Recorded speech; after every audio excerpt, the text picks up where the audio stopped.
Welcome to Decades. My name is Chris Rubio. I'm going to be the host of this fantastic new show on NGBN.TV. You are in for a treat. We came up with the show because the world has become just too divided. You're either left, you're right, you're blue, you're red, you're up, you're down, you're black, you're white, and no one can seem to even agree, let alone talk to one another. So we came up with this fantastic new show called Decades. It's going to be with people in their 20s, 30s, 40s, 50s, and 60s, all men, and we're going to bring up topics that normally you would shy away from. You just think to yourself, yeah, let's talk. Nah, I don't want to talk about that because this is going to cause a fight. We're going to go head first into that. As I said, my name is Chris Rubio. This is Decades on NGBN.TV, and I'm going to welcome our guest host, or not our guest host, our co-host, Ed McAndrew, not McAndrews. Ed, what's up, my man? Hello, Rubio. Hey, it's great to be here. I am so excited about this. You and I have been talking about this for the longest time. I am really pumped that we're finally here. It's been a long time in the making. And, you know, we have an awesome panel for this first episode that I think everybody's going to really have fun with. Representing our 60-year-old group, he resides in Tampa, Florida. The man is an entrepreneur and an innovator of wearable tech. We're talking about Mr. Bill Geiser. Gentlemen, Ed, Rubio, glad to be here. Welcome to the show, Bill. Thank you. Glad to have you. Our next guy, he's representing our 50-year-olds there, Rubio. He's from the great state of Washington, cybersecurity consultant and outdoor enthusiast. Give it up for Jim Gingrich. Jim, good welcome evening. to the show, man. Good to see you guys. All right. Coming up, representing our 40s as towards the later end of 40s, as he would have to tell you. He's from the greater LA area. He's an educator. He's a coach. He's a youth pastor. He's got 2 kids. Give it up for Anthony A.C. Cobb. Welcome to the show, AC. Hey, thanks for having me, you jive turkeys. Next coming to our show, representing the lower half of the 40s. He's also from the LA area, born and raised. He's an educator. He's also graduated from UCLA as a 2-sports star.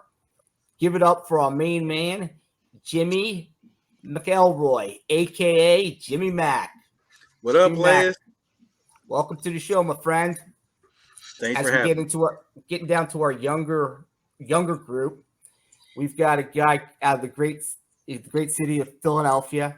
He's got an entrepreneurial spirit, and he's got a lot of community involvement.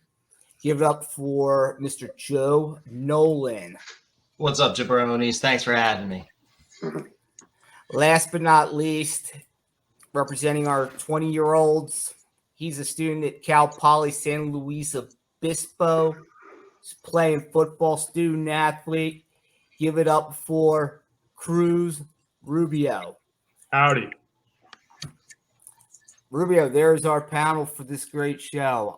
Let's get it started. started. This is a good-looking panel, as you can tell. We've already obviously have men from their 20s through the 60s. We're representing the left, the right, the black, the white, the brown, the yellow. We're all over the damn place. We're definitely not going to be agreeing on everything, but that's okay. This is one of those shows. Well, I don't even know if it's one of those shows. This is the show. We're going to agree to disagree. And at the end, we're all going to come together, have a virtual hug, have a drink, do what we got to do, but just teach people how to learn how to talk to people that you don't necessarily agree with. This is about our 10th or 12th trial run of this show. We've already had trial runs. Now this is the real thing. So here we go. Ed, what is our first topic, my man? Our first topic coming out of the gate for this episode is topic for tonight, is the news broken? What do we think? All right. Is the news broken? I'm going to start us off because I'm the host and I'm here. So let's do this. I think in the past, you've always known that, let's just say the last 5 to 10 years, maybe even longer. I haven't really been watching the news that long, but you always knew there was the CNN and that was your left. It was just a given. And then you had your Fox. That was your right. That was just a given. And then you had kind of just had your NBC, ABC, CBS, whatever. And you just thought, okay, that's kind of the middle of the road. But as Twitter has exploded and social media has exploded, everyone's been able to kind of pull back the curtain and see the wizard before the end of the movie, The Wizard of Oz, and say, wait a second, that's how the hot dog is made? This isn't right. We got to understand what's happening here. So in my opinion, is the news broken? I would say 100%. And I don't know if there's a way to come back from it. And go to number one, my Axios poll. This is a poll that showed the trust of the news has collapsed from 50% to 11% for TV and 30% to 16% for the newspaper since 1995. That is astonishing. That is not a good look. And if I was a newscaster or running the news or news organization, you'd have to think, okay, this is not good. But then you think to yourself, do they care? That's my thought. So I'm going to go to Bill. Bill, do they care? Absolutely not. I don't know what poll you were looking at. I read something, it was published last week by Gallup and Knight Ritter. And one of the headlines out of it is that trust in media is so low that 50% of Americans now believe that news organizations deliberately mislead us. Deliberate. So is it broken? It's broken big time. I mean, I think you ask another question, which we'll get to, which is, can it be fixed? AC, is it broken? It can't be fixed. Heck no, man. It's a wrap. People have their positions, and there's money to be made. You have to stand for what you've been talking about for years to come. And you have your CNN, like you said, your Fox News. You have those in the middle. People like me, skeptics. I don't believe anything I hear in the news now. I've been one who's been avoiding the news for 25 years. I studied the news when I was at UCLA, and I've been told by many professors and many experts, you cannot believe what you hear. You cannot believe what you see now. So the news is just what it is. You can listen to it if you choose to. I would like to hear from the horse's mouth, but I think it's very broken. James Gingrich, how do we fix this? Or is there a solution? I don't know that we can fix it. One of the problems that I see, I read an article today that in 1983, 90% of our media was owned by 50 corporations. And there was a lot of fear in the journalism industry at that time that was too few. Well, fast forward to now, we're at 6 big conglomerates that own it all. I don't know how to fix it. We're divided. That's a whole topic in days and hours, but it's going to continue to get worse if we keep collapsing who owns and controls the media. Let's go to our youngest, Cruz. Where do you get your news from? Like, I would assume back in the day, most people got their news from the office and newspapers or the TV. Where does a 20-year-old get his news from? Primarily, I would say social media. I mean, no one my age has cable anymore, unless it's YouTube TV. So you're not watching a ton of Fox News. There are certain social media platforms at which I trust, and certain social media, I would say, news stations at which I trust, and I kind of limit myself to those because I think that they are not producing stuff to get money like Fox and CNN would do. I think that they're just trying to relay the information that they have and give it to the people.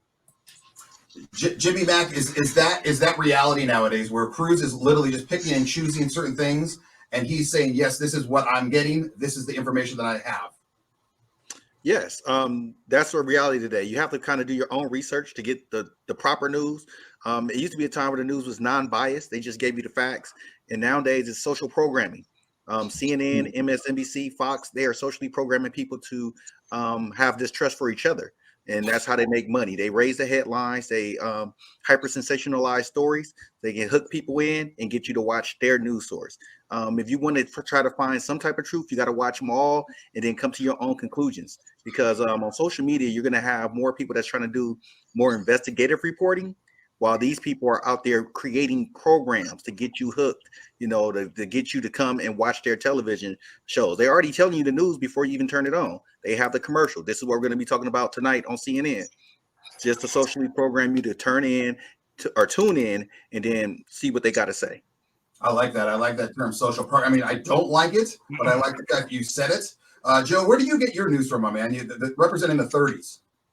I have a pretty diverse news diet. I like to try to get as much of it in person as possible. Local journalism in Philly is great. We have The Citizen. We have the Philly Inquirer.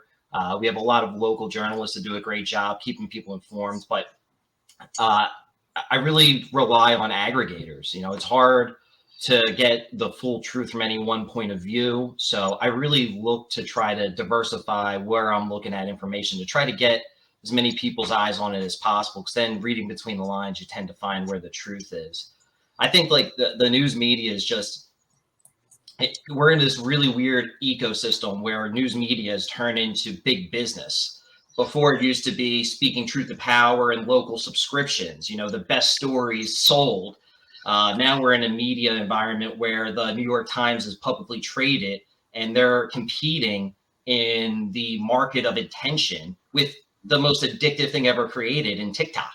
You know, I think in some senses, news media isn't broken. It's in some ways better than it's ever been.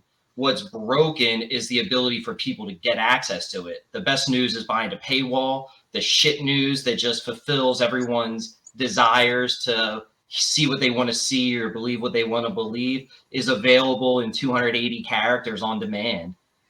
So it's really, how do you cut through the bullshit with the truth? And whose truth is it that really matters? Well, and that's the thing that I wanted to touch on next is how do you cut through the BS? How do you even know? Because it's maybe it's just me, but ever since Trump came into power, I call him El Trumpo, and for future reference, I'll talk to Joe Biden as Joey B. Even just the simple things, how people are editing everything now, where Joey B's full campaign of why he was running for president in 2020 was because one of the main things was El Trumpo said there's many fine people in the Charlotte thing on the left, or many fine people. They was talking about Nazis or something like that. And you could tell, I remember showing that clip to someone saying, you know, that's not what he said. And they, well, what do you mean? And I said, well, if you look, they cut the clip. It'd be like, I would totally kill AC right now. And then they cut it. But they cut out the part of, I would totally kill AC if he killed a puppy. And then they cut it right there. So going back to, AC, I'll talk to you. How does a human being even decipher what is real and what is fake? We won't even get into the AI talk yet. I'm just talking about clips and all this stuff. Yeah, I'm an editor. I worked for Fox for a few years back in Fox Sports News and Fox Sports 1. And as an editor, we just follow instructions, and we can edit information to fit what we want the narrative to be. And that's the scary part. Is not only are pictures edited to make someone look more appealing, but the news and facts can be skewed, can be cut out, can be massaged to tell the story any way you want to. So that's why I'm more of a, like Jimmy said, I need to find source upon source upon source to get my own revelation of what the actual facts might be. It's a sad thing when you can't even trust your favorite newscaster to bring you the truth. Yeah, because they as AC said, as Jimmy Mack said, they've been socially programmed. Bill Geiser, you've been reading or watching or learning about the news longer than all of us. Where do you get your news? And what about the editing issue? So the first question, where do I get my news? First of all, I try to differentiate between news and entertainment. And that's part of the problem, I think, is that some of this stuff that we watch, we think is news. But as AC is saying, it's just a narrative that fits a particular, usually it's a political orientation. So people tend to drift. If they're liberal, there's a set of media that appeals to them, vice versa for conservative. Where I've been really trying to get more of my news these days is from independent journalists. And I'm using the term journalist in sort of the classic sense that they were they're truth seekers. They're trying to be objective, fair, balanced. Their objective is not to spin a narrative, but to get to the bottom of an issue. And a lot of them are on Substack. And it's interesting. I went to see how Substack's paid subscriptions have increased year over year. And I got 22 versus 2021. It's up 400%. And I'm talking about some of the people like Matt Taibbi, Barry Weiss, Alex Berenson. There was let's see, the top four are, I don't know if you guys have ever heard of this. It's a fantastic one. Letters from an American. It's an incredible blog on Substack. The Dispatch, TK News by Nat Tabby, Bulwark, and then Glenn Greenwald. That's where I feel like I trust these people in a way that's similar to back in the day when it was Walter Cronkite and Huntley Brinkley and people like that. When you had 3 networks for news, that's it. You know, today with social media and technology, everybody has become a reporter and an editor, and that's part of the problem. But then I'm going to go to Joe Nolan real quick. Then how do we know? How does Bill Geiser know that those 4 people on Substack, those 5 that he's reading, how does he know that those are real? How does he know that he's not getting pushed, or do we have to just rely on our own intelligence? You know, I'm really glad you bring that up. I actually brought a clip that I wanted to share that dives into this a little bit. Ed, if you wouldn't mind bringing that up. But it's not even doing it consciously. It's because these companies like Twitter and YouTube and Instagram, everything, they went public and they went to shareholders. So they have to grow. Their entire models are based off of growth. They cannot stay stagnant. Twitter grossed $4-5 billion last year. It is in the red. It is unprofitable. It has to get more of you. That could be the ceiling for a place like this. YouTube, the ceiling could be 3 hours of engagement. No matter how nice it's trying to be, it is all that they're trying to get more engagement from you.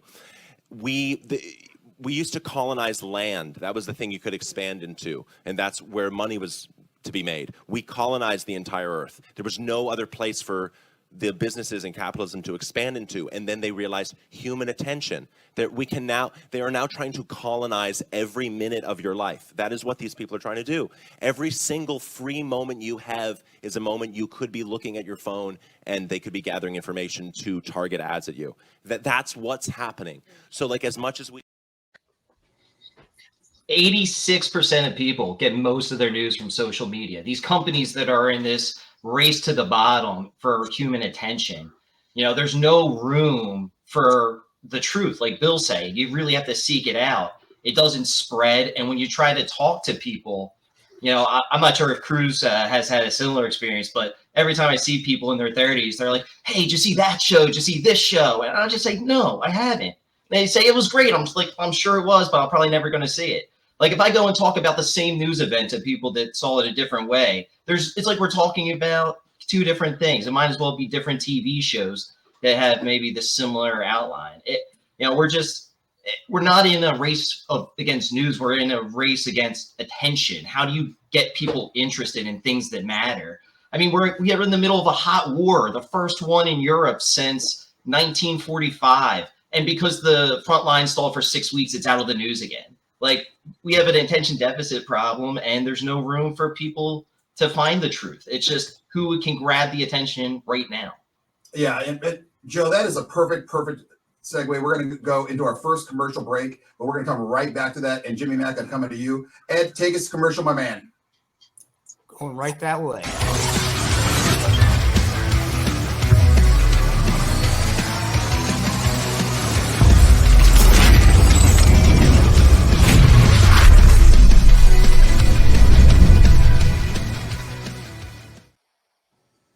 Welcome back to Decades. My name is Chris Rubio. We've got Bill Geiser, James Gingrich, AC, Jimmy Mack, Joe Nolan, and Cruz Rubio. Welcome back to Decades on NGBN.TV. Thanks for checking us out and sharing.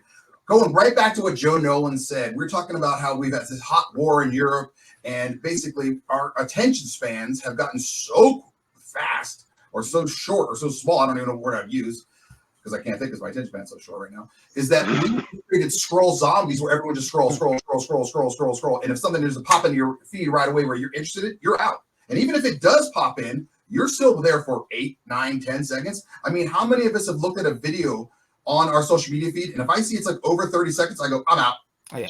I could be literally doing nothing, but it's like, I'm not sitting there for 30 seconds for the love of God. And if it doesn't have captions on it, then I'm double out.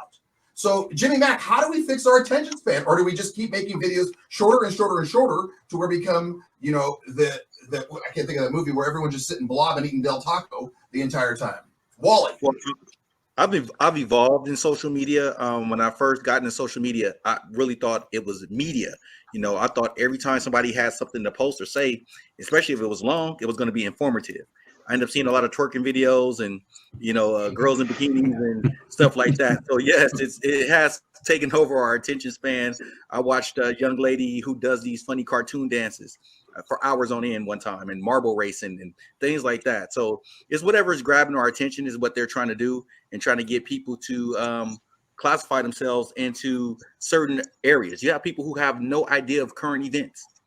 You have people who have all the current events. So social media has given us something where we can branch out as individuals and be in our own world or in our own subgroup while we're out there. So it's not about grabbing a short attention span. It's about grabbing your attention span to follow my videos or only follow what I do to get your mind off of what everybody else is doing. So, I mean, I really think what we've entered in is an octopus of state-sponsored media where we can find anything to sell people on and get them hooked on that, and then you go off into your own little world. Me and AC do a podcast, so we try to hit sports people. Other people are trying to get the news or find out what the left is doing or what the right is doing. Some people are comic books. So it's all about what it is that they can get you hooked on to get you watching this for hours and hours and hours. Even if it isn't the news, it's something. So that's what our attention spans are going to. We only care about what sparks an interest in us. It's not about being a full-fledged human being participating in everything. There are still people out there that can consume a lot of things, but there are people that only want to consume certain things. That's why housewife shows are big. Okay, so Gingrich, I'm coming to you because you've been at some sort of an isolationist at times. What Jay Max said was, you've got your individuals and then you've got your people that you want to go with the group. Are we into the point in society right now where it's just that, like you hang out with this bubble and I don't want to talk to this bubble, or are there still people, or is there still possibility to go out and reach to this other group, or is it just done? Is it impossible? I don't think it's impossible. We're doing it today. I mean, here, if I summarize what we've heard so far, it's not breaking news, it's broken. So we have agreement from different backgrounds, different races, different parts of the country. Fixing it is not going to be easy. It's way broke. Norman Solomon, he's a journalist for the Institute of Public Accuracy. He said that we're now at a stage where every journalist who isn't asleep understands that corporate power has made it impossible for them to do their job. That's to Joe's point. It's about money now. The minute it became about money, and they also decide what content, is important, what's relevant. That used to be, there's lots of stuff you could post. Maybe the fix is call it entertainment, and then make the news just stick to facts. But, that's government regulation. I'm kind of against that. So. And it's funny you say that. It's stick to entertainment because I was watching a podcast where they were talking about that the show on ABC, The View. How it's basically these 5 ladies and they're giving out the news. And that's under ABC's or NBC's entertainment division. It's not under their news division. So that's how they kind of cover their ass a little bit. AC, what are your thoughts on that? Is the news dead? Number one, we've already talked about. Is it just entertainment? Remember when you were young and you were in the supermarket with your mom and you saw those tabloids magazines? That's what we get now on television, on social media. Yeah. We're getting sensationalized stories that probably aren't true, but it makes you stop and read about it. It makes you talk about it. It's addicting. Like, people love smut. People love to hear lies. People love to hear controversy. I was talking to someone today. People are gluttons for punishment. They want to hear someone tell them the truth and tell them how they're doing something wrong and then become a victim. So it's so bad right now as far as getting I go to my father-in-law for my news. He's 87. He reads through he watches every single news outlet. He reads every single paper. And I say, Dad, what's the truth? The truth is this, son. And he'll let me have it. And I'm like, I'll take your word for it. It's so broken, Rubes. I don't even know, I feel bad. I don't think my son and my daughter even care about what's happening in the world because they know people have agendas. People have narratives. People want you to side with what they believe, no matter what it takes to get you to believe that. And it's just crazy. Now I feel for the generation that is coming up. How are they going to get the truth if they have no discernment of character and they don't have people that they can trust? It's a tough situation, but I think this show alone could be a first step to like what James said. It's broken, but we have to find out. It's going to be hard to fix, but we have to find a way. Okay, but you made a good statement back there. You made a lot of good statements, but one that really caught me was there's a lot of people that don't know. And I have a couple friends that are like this where they know nothing. I mean, anything that's in the news, they know nothing about it. Like I can literally say, oh, what about, do you hear this thing about Nancy Pelosi? Who? I'm like, dude, come on. Or they're like, what do you think about Ukraine? They're like, what? I'm like, where have you been? Have you been in a coma? My question to Cruz than Joe is that almost a better way to live?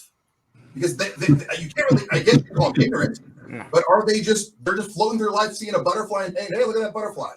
Cruz?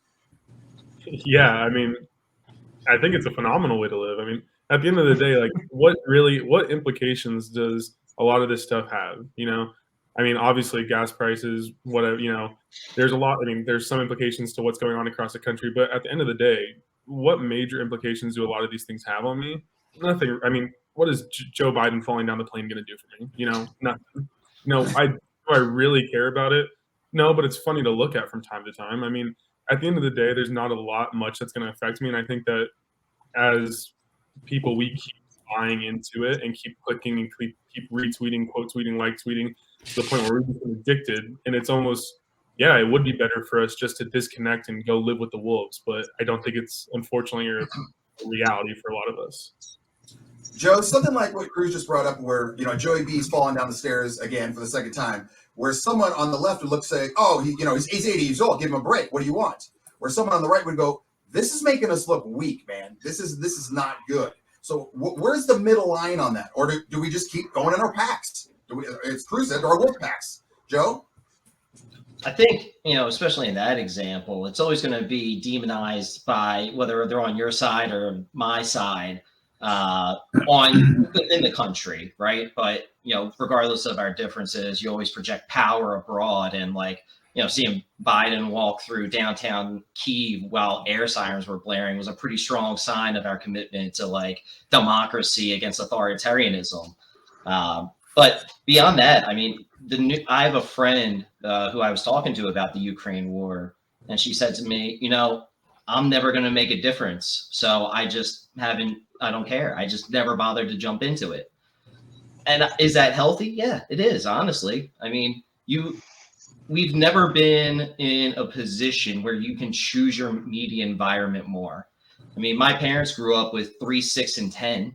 You had Eyewitness News, you had Action News, and you had NBC 10 News. And those were your sources of truth. They had the nightly news, they had the local news. Was that a better media environment than today?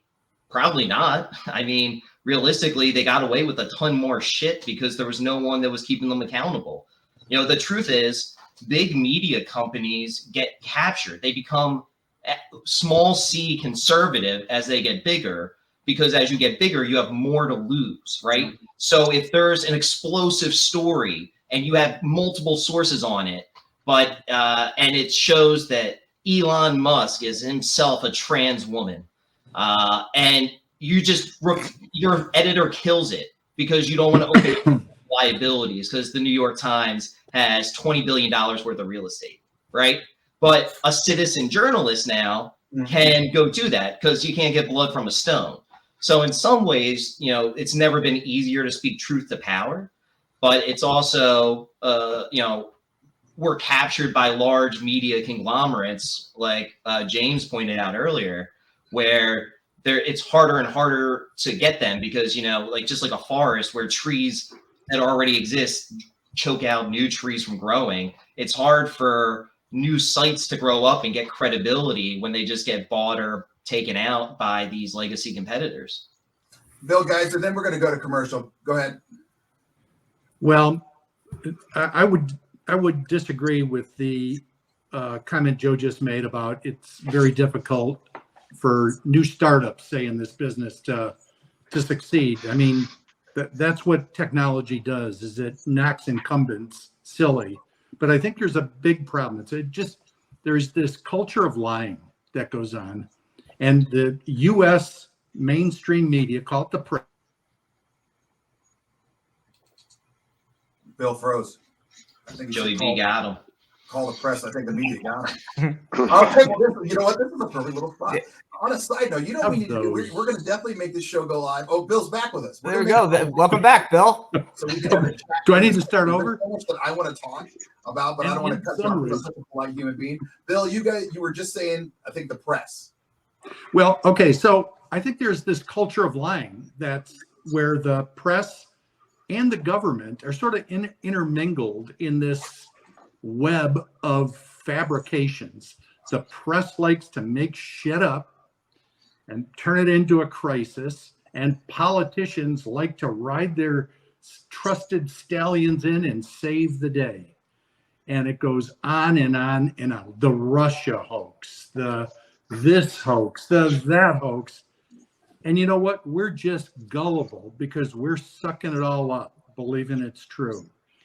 That's why I think we actually have a lot more power than we give ourselves credit for. Thing is, when you see a politician or you see a member of the press doing what you think is lying, you stop voting for them and stop watching. Because these days, you know what? Money still talks, and it will continue to talk. And we're not going to keep talking. Ed, take us to commercial. Hey guys, I'm Brian Jodis with Pick Up the Six Productions. Join us every week as we share stories with you about people who have gone above and beyond through service, purpose, and impact. We're talking with incredible people, including special operators like Navy SEALs, Green Berets, and combat controllers. We also get to know community leaders, endurance athletes, and people that will inspire you. I'm grateful to be part of this growing movement at ngbn.tv with you, and I look forward to seeing you at Pick Up the Six. We are back. My name is Chris Rubio. This is Decades. We have Bill, James, AC, Jimmy, Matt, Joe, and Cruz, and of course, Ed, our co-host. Let's lean right into what Bill Geiser just talked about with the government getting involved. Let's go to clip number 4, Ed. Representative Elise Stefanik tweeted on 2/9/23 where the FBI paid Twitter over. The Twitter files are just the tip of the iceberg because there's so much more. There was a corrupt revolving door at the highest levels between the FBI and Twitter. Look no further than Jim Baker, former general counsel at the FBI who helped unlawfully investigate Donald Trump in the 2016 election. Or look at Jim Comey's deputy chief of staff who became the director of strategy at Twitter. Isn't it true, according to the Twitter files, that there were so many FBI officials who then went to work at Twitter that created their own Slack channel and crib sheet for onboarding? The Twitter files confirm that, correct? Correct. Are you aware, as the American people are aware, that according to polling, of the people that were made aware of the Hunter Biden laptop story, 53% would have changed their vote, including 61% of Democrats. This is the definition of election meddling, and it's the definition of election meddling by the FBI on behalf of Democrats, paid for by the U.S. taxpayers. It's collusion, it's corruption, and it's unconstitutional. And none of it would have been found out had Elon Musk not bought Twitter for $44 billion, which is a large chunk of change, but he basically did it to make it go back to a free speech platform. And this is all, whenever there's a big election, you have your October surprises. And this was the big one for the Republicans that they had Hunter Biden's laptop. He left it at some, guy that always wears a Scottish little hat, got it the wrong way, whatever. And he just left it there. And everyone on the right was reading the story, watching the story going, okay, this is kind of a big deal, man. There's this laptop that's got all these images and, this evidence of this and that. And it just got buried. I mean, absolutely buried to where even NPR and the Associated Press, they put out little statements that we're not covering this because it's fake news, when they would cover literally anything else. And it was everyone on the right would say, what's going on? The left was like, there's nothing even happening here. What are you talking about? And then it comes out of these Twitter files coming out that the FBI paid $3.4 million to hush the story. That is wild. Okay, AC, comment. I say it again, man. Who can you trust? I mean, really. Politicians, no. I mean, I'm independent for a reason. I don't blue, red. I mean, I must just be green or gray because I can't trust anybody further than I can throw them when there's money to be made, there's power to be had, and it's just sad that we're at this state, and we're looking for reasons to bash. We're looking for reasons to pick, to elect. But my prayers are always a good person, a person that has a heart for people. And I can't ever get that. I always get somebody that's extreme this way, extreme that way. So I don't know, man. I this is why I don't watch the news. It's exactly why I don't watch it. James, you had your hand up. Yeah. Well, you don't know that that's a good story or not, because virtually everything starts with someone was destroyed or in trouble or the end of it. And it's all bullshit. Sorry. It's never the case. It never goes anywhere. I wanted to comment briefly on what Cruz said. I wish I could be the guy that take that pill and, not care. But then, is a Nord pipe stream? Maybe that's something we ought to watch the news about. Maybe that's something we should have to talk about, but you don't. You do have to wade through it. And I'll say one last thing to Joe. I use a news aggregator as well, News Blur, and I pull in feeds from everybody. And then you got to kind of sift through it and say, my gut says this feels right. And you just take all the headlines out of it. The headlines are the worst thing. Get rid of them. It's not, nobody was destroyed. Nothing happened, but you have to go through it. And I don't think he was the first person who said it, but Denzel Washington said, if you don't watch the news, you're uninformed. If you watch it, you're misinformed. And that's kind of where it lands. Joey, response? I completely agree. Yeah, I think the root of a good news culture is a well-educated population that can spot bullshit and see things that are outside of the trend of history, because those are things that need incredible evidence in order to substantiate the incredible claim. Like Rubio, you just peddled absolute misinformation from Elise Stefanik. Like, what was Twitter used a very common way to request reimbursement for legal expenses from the FBI. Guess what? It costs a lot of money for lawyers to review subpoenas and then to provide discovery. And the federal law says you're allowed to put in for reimbursement.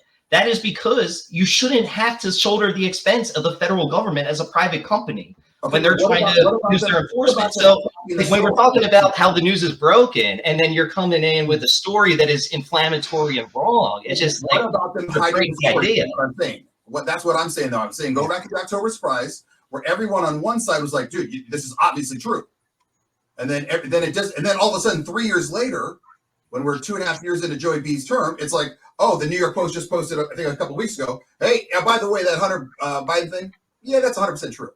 I mean, it goes back to, we're going to go to, and then there's no consequences to it. That's my point. So, Ed, can you give me clip 2, the Bill Maher clip real quick? Love Bill Maher. Still in the paper today. Kind of a big story, I think. I wonder how much it's going to get covered in the liberal media, because it's about how natural immunity, they did a giant study, 65 countries, or maybe something like 65 countries, many, many different studies. They looked at them all.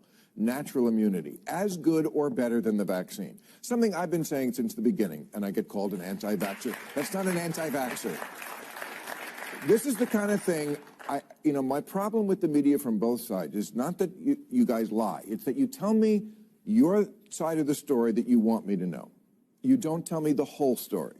I'd be curious as to how much play this story gets, because I remember reading that they did a study of Republicans versus Democrats. The question was, what percentage, this is like 1.5 years ago, what percentage of people who get COVID require hospitalization? The answer is less than 1%. Almost half of Democrats thought it was over 50%. They listened to your network. Where do they get that kind of information? That was to you. That was clear. Yeah. Okay, that's bad information they have in their head, and it's from one side. Now that clip is telling for a couple of different reasons. Obviously, Bill Maher's well, Joe, you agree with me? He's middle left, maybe a little bit more left. I think he's the biggest asshole on TV. Okay, you can be right, left, whatever. He turned on you, huh, Joe? Yeah. Okay, I've never liked him. Like he is so far removed from the people he thinks he speaks for. He's made $50 million a year for the last 20 years and still thinks he talks for a common dude. He's just another captured liberal on the East Coast who's really a conservative. But what I'm saying is the thing about that clip, I think the lies in the media, when El Trumpo became president, it really just ramped it up. They went to like a level 10. I mean, you could see one article where it says Trump can't swim. And then on the other one was because he could walk on water. And it was like, yeah, that's why he can't swim. You know, he can walk on water. And it's like, what's happening here?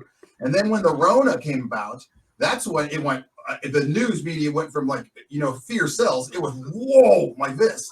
And the part of that clip that bothers me the most is not even over the fact that over 50% of Democrats thought this and, oh my God, Rona, we're going to die. This is going to happen. Is at the very end when he says, they're getting it from your news station. What do you say? And they just, hey, okay. Jimmy Mack, what's your thoughts? Well, I used to be like James. I used to love Bill Maher. And then I got like Joe. I think he's kind of a narcissist. I think he tried to speak back into opinion.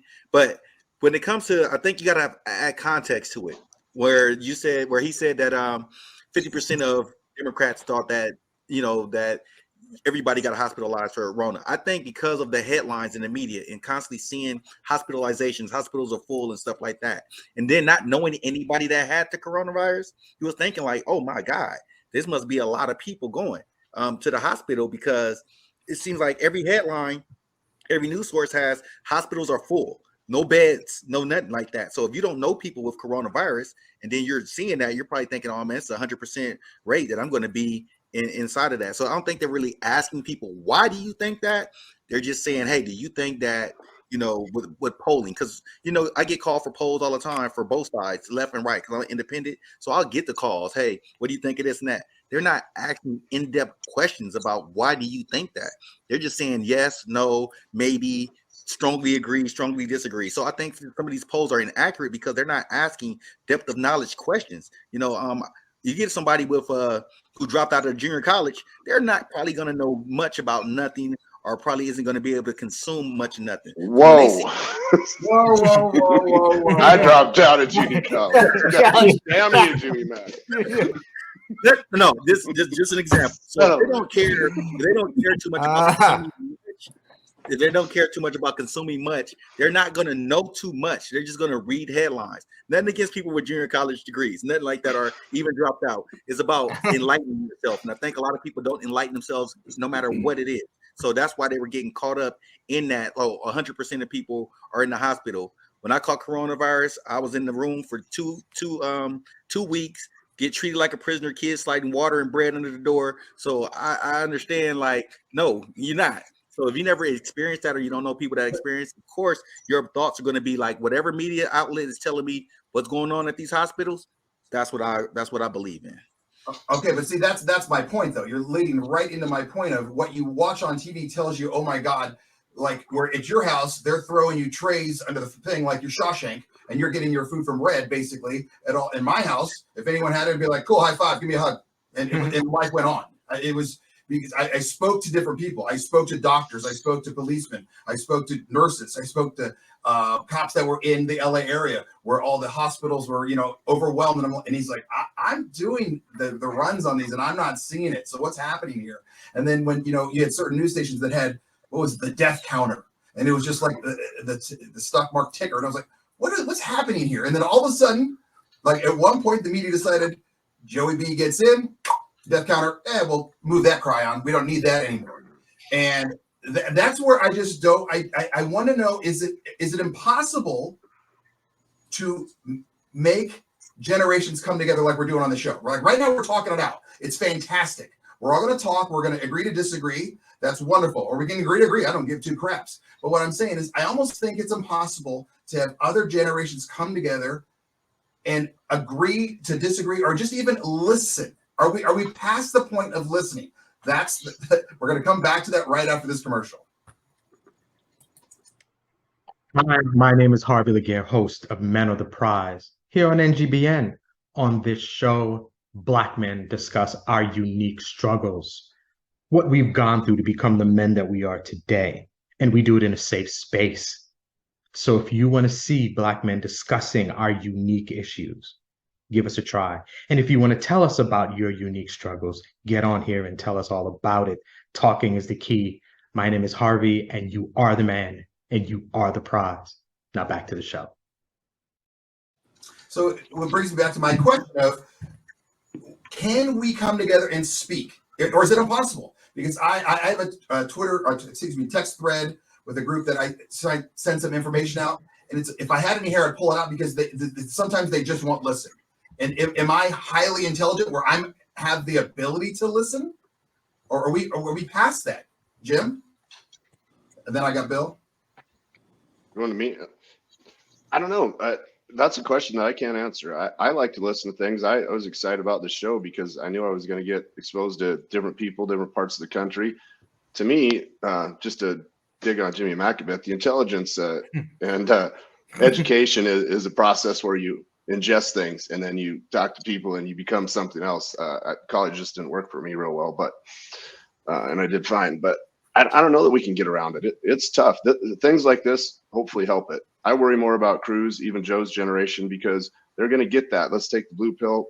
F it. I don't want to listen to this shit. It doesn't make any sense. It's not affecting me until suddenly we got troops on the ground in Ukraine. Then there's something to talk about. Like, oh, how'd that happen? Well, it's there. You had to dig through, this star getting married and whatever the hell else you're watching. But, it's there. That info's out there. So I would say just keep trying.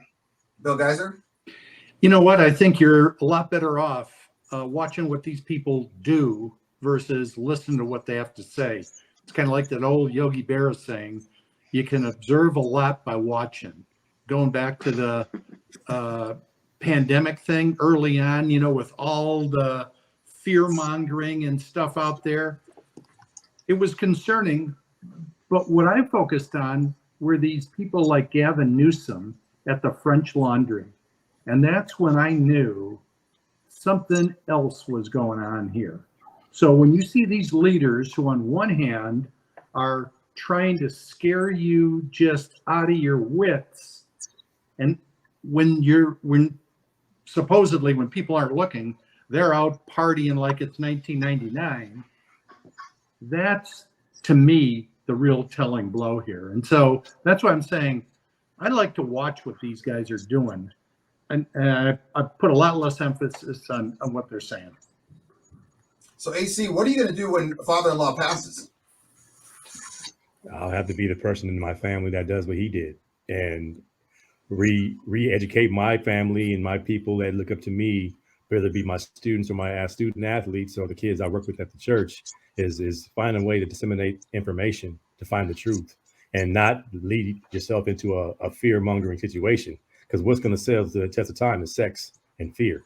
And if there are advertisements to be sold and money to be made and votes to gain, there's one way to do that. And that's by creating a divide, creating separation amongst who's with the Reds, who's with the Blues, or whatever it might be. That's why independent president can't win, because everybody wants to pick a side that wins. And it's a sad place we're in, but at the same time, who's going to be the man and to tell the truth to people when it's not popular? Or the woman. It's 2023, AC. He-Man Woman Haters Club. Ed, we'll allow you to speak. Go ahead. Thank you, Rubio. And I figured just sitting here. No, I think to your point and what you've been saying is I think it's going to be a struggle because we need the younger, the 20s and 30s, the Joe and the Cruzes of the world to listen to multiple different facets. And I think they get in their one-way thinking habit. And it's not a knock on them. It's kind of how they were brought up, and they want to be with the in crowd. They want to do the in thing, and they want to do what's there and now. It's not they need more of this kind of environment where they are open and will, at least, like Jim said, Gingrich, you need to listen to everybody's opinion and kind of go from there. And not to back Cruz and Joe, and I'm going to get to you, Jimmy Mack, then Joe, but it's one of those things. Yes, you can tell their generation, okay, you guys are young, you need to start opening up your minds, blah, blah, blah. How many 60, 70, and 80-year-olds just read the paper? And then whatever's in the paper, that's what they get. I mean, I was just looking at my local paper about a week ago, and I was looking through just for curiosity. There wasn't one thing in about Palestine, Ohio, the trail derailment. I was like, not one thing. And I'm like, that's kind of a big deal, especially if you're there. And so it's, yes, we can yell at the younger generation of, okay, you guys be more vocal, speak to the older people. But older people, yet again, I hate to pat myself back here, but that's why this damn show is created. Be careful. Do this over and over and over throughout the country. I think it'd be great. Go ahead, Cruz. Yeah, just kind of jumping on that a little bit. I would say that especially with my generation, Joe's generation, I think we're very selective about what we care about. Specifically amongst like college age students, myself, and when it comes to social media, very big thing is for kids to just repost something on their Instagram story, and all of a sudden that problem gets solved. Especially, I would say, not to bat anyone in particular, but college age women my age, they come up with these very decorative and very girly and fun pink and hot purple thing, and it's about, you know, some rights issue, and they try to make it as like visually appealing as possible for you to see that, but it doesn't show some of the true problems that are going on right now, such as, you know, the gas or leak, whatever it was in Ohio, but instead they're worrying about little BS things that are going on. Okay, Jimmy Mack. Well, just to touch on what Ed said, we want people who have singular thought and single-minded and single agendas, because people who have free thought and have multiple ideas going through their head, they create revolutionary change. Why would we want free thinkers? That's why I call it social programming. We don't want people to freely think. We want to give you your opinion. We want to give you our side of the story and let you champion that, not champion what it is that you know that would be a good idea. Like and just to bring this in, like when we talked about changing the police, nobody really want to hear any idea about policing. They just want to throw out, oh, this is what they should do to fund the police, stuff like that. All that was a crock of mess. They want you to think singular, because if you come up with a good idea, they don't want that, because once again, that sparks revolutionary change. That's the change that the people would really want, but they're going to hush that. They want you to think singular, and that's why education is, but that's a different topic. That's why education is the way it is. So we can keep people on singular thoughts and singular paths just to join in with the rest of the zombies. Joe, you wanted to say something. Yeah, I got a couple quotes for you, Rubio, from a book. It's a book that was called The Society of the Spectacle. Ready? Spectacle is the sun that never sets over the modern empire of passivity. This society eliminates geographic distance only to produce a new internal separation.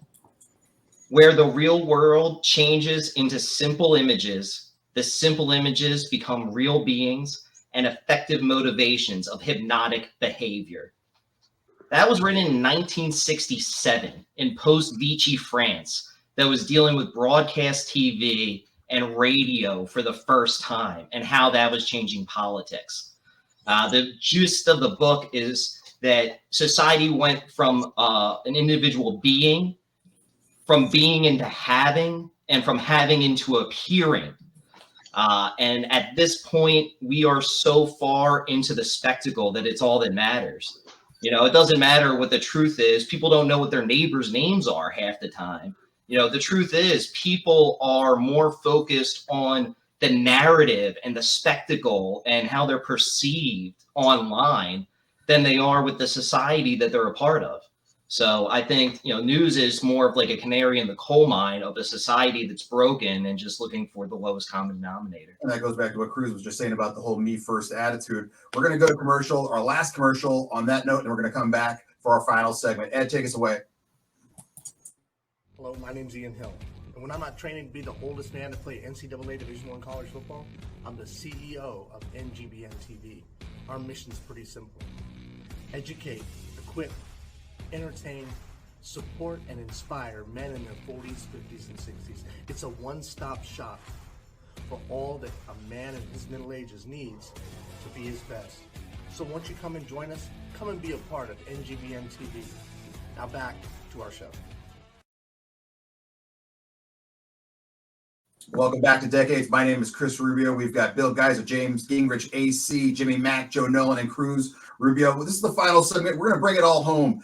All of you, you have 15 seconds, no more. Jimmy Mack, you long-winded man. Okay? But I love you for it because I want to do the same thing. You got 15 seconds. Bring it, or 15 to 20 seconds. I'll give you a little bit more. Bill Geiser, you start us off. Just give us a wrap on something. Hey, you know what I'd say? If you find a news program you like, you enjoy it, pay for it if you can. As I said before, money talks. James? Hold on, James, you're on mute. And you're the tech guy, too, for the love of God. Hey, simmer down. I would say tune out the entertainment. We kind of defined something that hasn't been talked about a lot. Fox, CNN, that's entertainment. Find your news elsewhere. Read a lot of it. Come up with your own opinion, or meet AC's grandpa. It sounds like a plan for me. AC? Yeah, research, man. Don't just listen to one source. Be a seeker of truth. Don't just be a zombie listening to anything anybody says. Common sense with your listening. I know a lot of people want to dig their trenches and be one-sided and stuff, but listen and use your common sense when you're listening to people. That's how you're going to get the best truth out of any type of news source or any type of source you're getting any information from. Joe Nolan. I think just make sure you treat everyone you talk to in person with respect and treat everything you hear coming out of a screen with suspicion. Oh, I like that. I like hate that. to give you a compliment, Joe, but that was a good one. Cruz. That's good. Feel free to take a break from everything. Don't be afraid to go out into nature, whether it's a beach, mountain, forest, whatever it be, and just have some alone time with yourself and gather your thoughts and recoup sometimes.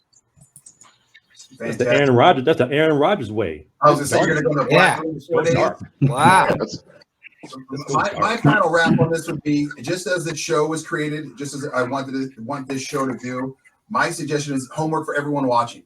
Try to find someone you normally would not talk to, not in your same little bubble, not in your vortex of anger, and just try to have a conversation with them. You agree with this? Please tell me why you agree with that. And just try to listen, like Joe said. Be nice, be kind, be respectful. Don't just immediately put them off to, you're an idiot. Here's the reason why you're an idiot. You can think yourself they're an idiot, but listen to them. Just listen. Ed, you have one final statement. One final statement, just along all those same lines, exactly what you were saying.